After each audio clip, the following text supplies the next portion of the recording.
Hi friends, this is Anna with Scrapping, Stamping, and Stuff, and today I'm here making, I think, my absolute first scrapbook page for a video.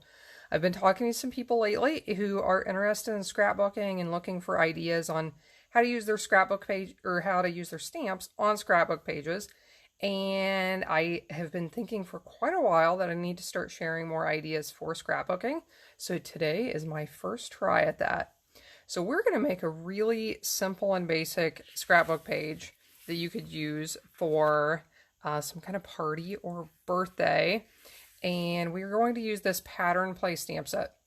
When I saw this in the catalog, I really liked it because you can use these patterns in a lot of different ways. You could use them for any occasion, and they're just really easy. You don't have to keep them straight and stamp perfectly, as you're going to see. We'll just kind of have fun with these and use them in some fun ways. So I'll show you what we need. We need 3 pieces of 8.5 by 11 cardstock, Mango Melody, Rich Raspberry, and Magenta Madness. We need a piece of our Artistry Blooms designer paper. This is 12 by 12. And then I have already die cut and prepared a couple of pieces with our stitched nested labels dies, which are some of my favorites.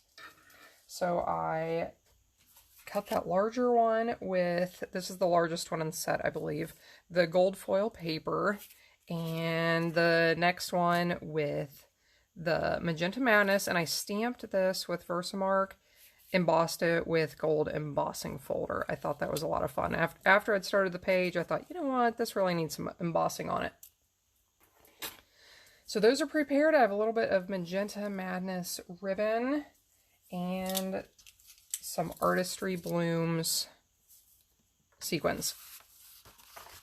So let's start with this Mango Melody cardstock. I am going to lay this on, I'm going to lay it vertically on my trimmer at the 1 inch mark over here. I want to cut 1 inch off. And then I'm going to turn it horizontally at the 5 inch mark over on this side and cut there.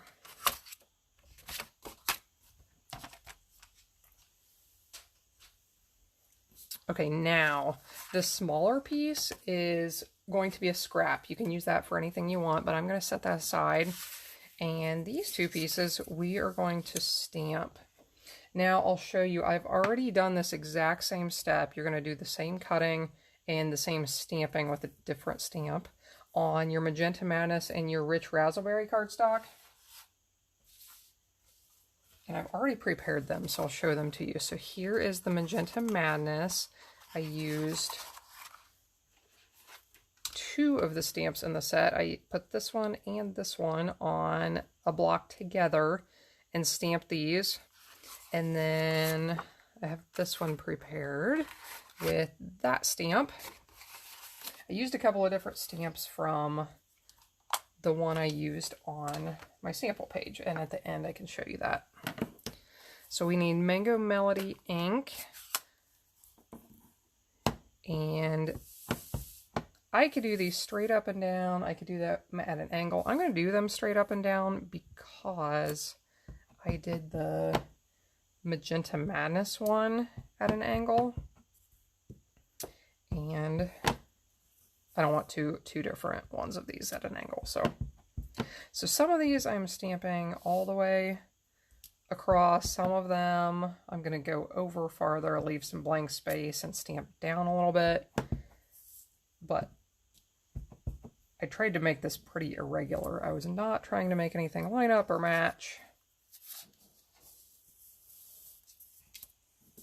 Now we'll do the same thing with this.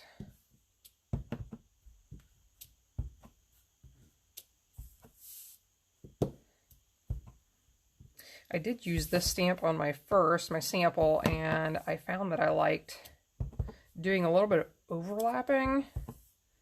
I actually thought that helped helped everything balance a little bit more, look a little bit more even.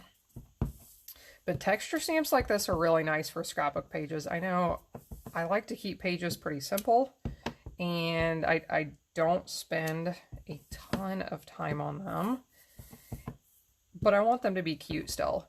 And texture stamps like this, they take up space, they you know, they add interest to your paper, but it doesn't take a lot of time to do so.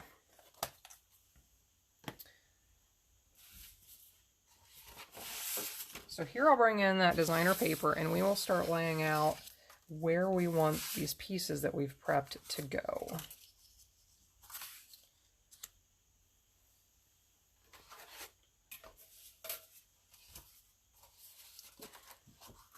So these three I laid down here, and on my other one I did something like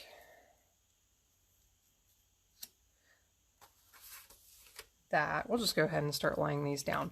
So you can do any color you want. I practiced laying these out first to make sure I liked the way they looked, liked which color was on top, and that they kind of balanced.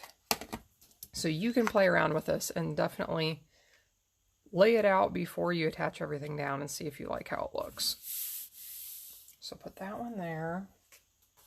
Now I do want to see which color I like on top. I think I want to put this mango on top. So this one I will put on next.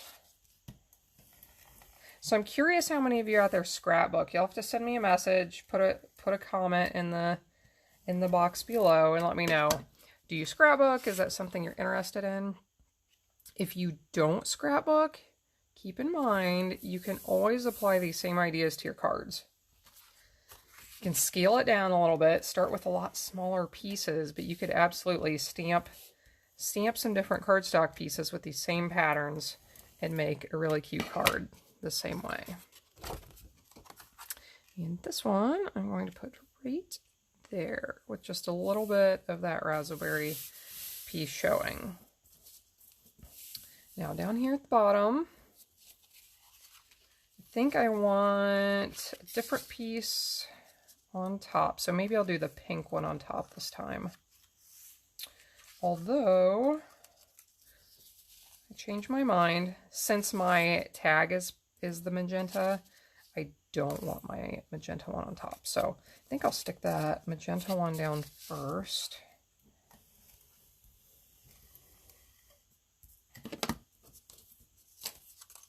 So this one, I am going to use the entire strip. This next one, I am not going to put adhesive across the entire thing. I'll go to about 1/2 inch or 3/4 of an inch from the end and stop.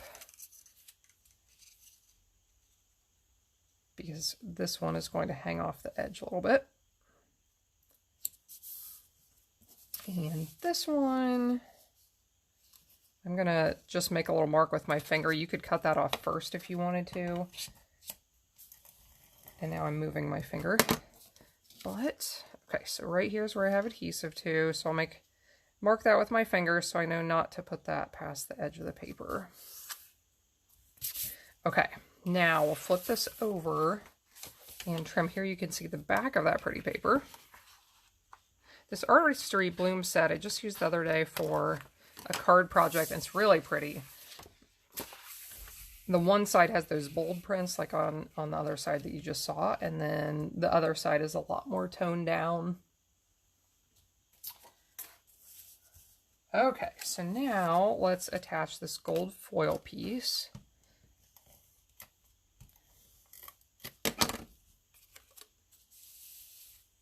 Little shimmer and sparkle adds something to all of your projects, right? So put that on. This one I will prepare with dimensionals on the back.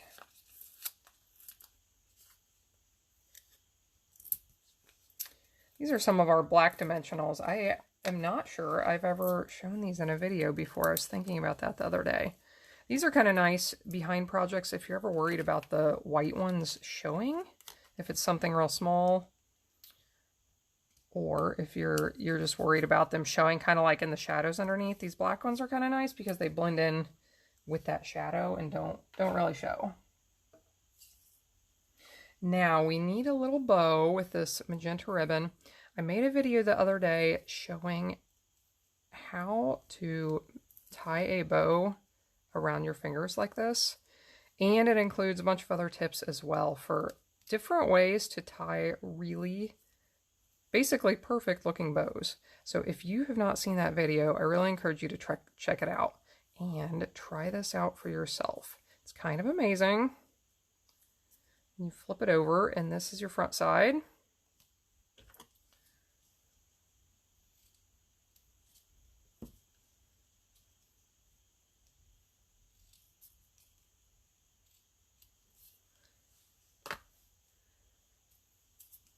Attach that with a glue dot.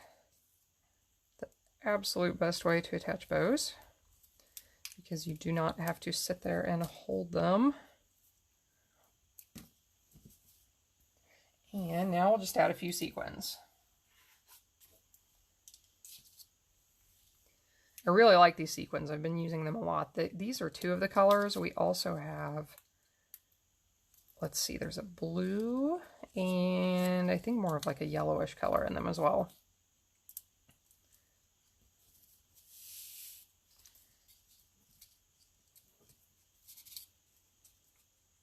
So you have to let me know what you think about the scrapbook page. If you want to see more scrapbook pages, let me know that. If you have absolutely no interest in this and think that you cannot apply this to your cards, you can let me know that too. Knowing what you like and don't like helps me know what to do videos on in the future.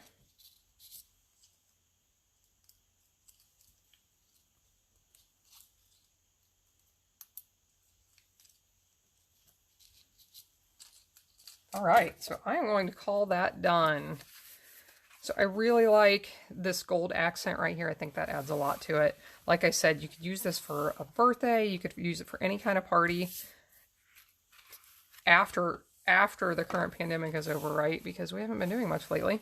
But I know you have old pictures in your collection that you still need to get on pages. So we can think back to history on this, I guess, on pictures that we need to put on pages. But here you can see the pattern. So on this one, this is the same stamp that we used for the one in the video. This is the big long stripe stamp that I used at an angle. And then the rich razzleberry, if you can see, I used real irregular dots with that stamp. So I hope you enjoyed these today. Please let me know what you think about my new video today with the scrapbooking, and I hope to see you again next time for most likely a card project. Have a great day, everyone.